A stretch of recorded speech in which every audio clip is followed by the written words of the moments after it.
Meanwhile, in Shanghai, the 7th Chinese International Import Expo is underway, featuring participants from 152 countries, regions, and international organizations, many European companies included. Tell us more about the opportunities that the CIIE are presenting to firms looking to enter China is Rixin Jiang. He is CEO of Nordic Friend Marketing. That is a strategic communications and marketing firm that helps facilitate companies trying to enter the Chinese market. Thanks for joining us. Looking forward to this.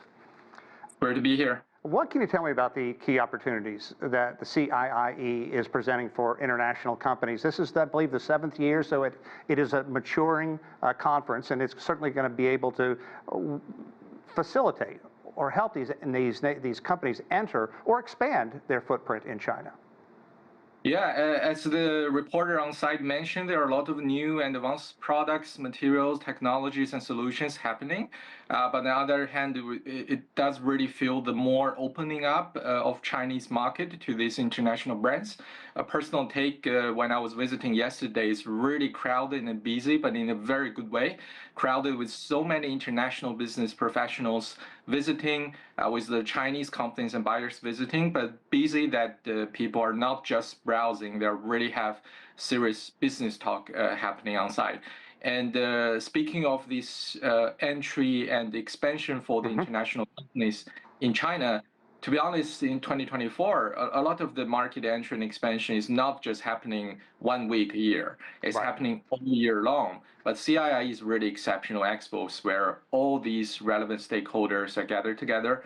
And it's a very important occasion where all the international companies visiting and combining all the needs of media visibility, PR, and also meet with real buyers.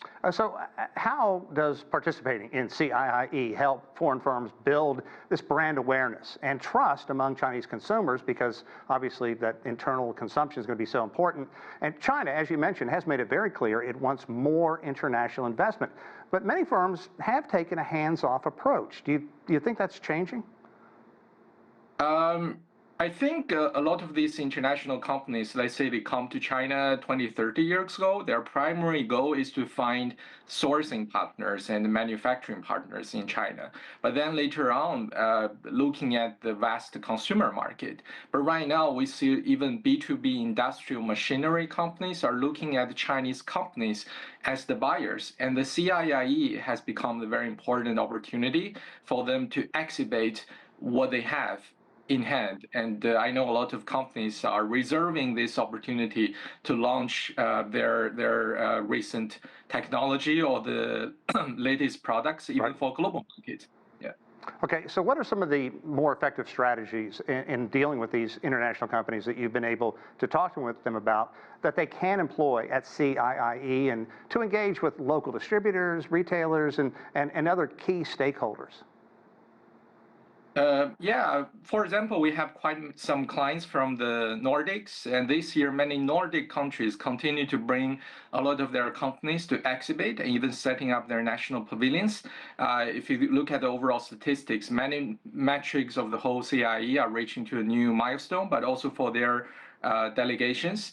And I think this has become a very important thing after pandemic because I think past several years, some countries are not able to send big delegations or they are not fully ready to have their global CEOs visiting. But this year, a really different thing is that you see so many ministers from other countries, you see so many global CEOs. They are all here and have concrete discussions where there are potential Chinese partners and buyers, and that makes really a big difference and how they can sell more and how they can engage more with the Chinese market. And we also know that the government has installed a number of economic stimulus measures designed to spur on more consumption internally, but it's also boosted the bottom line. What kind of consumer or economic trends in China should these international companies be aware of as they try to showcase their products and services at the expo or make a big investment in China? I mean, CIIE is after all, import expo. It's international import expo for Chinese market to see so many imported foreign brands. And I think for these foreign companies, they have been having the confidence and also the awareness that this is a very, very important market, especially speaking of consumer trends, that there's always a large number of potential Chinese buyers and consumers will be able to consume their even high-end products, even though it's a little bit more expensive. So the thing is, they see is this is a promising market, and they can continue to make profits. And I do see that the CIIE is also boosting how they can understand better about the Chinese market, but also how they can how the CIIE can support them to sell more and boost more of their Chinese market visibility. Well, there is a huge middle class that's getting larger and larger every year. Rixin Jiang, we can't thank you enough for your insight. Good luck at the expo. Thank you. Thank you very much.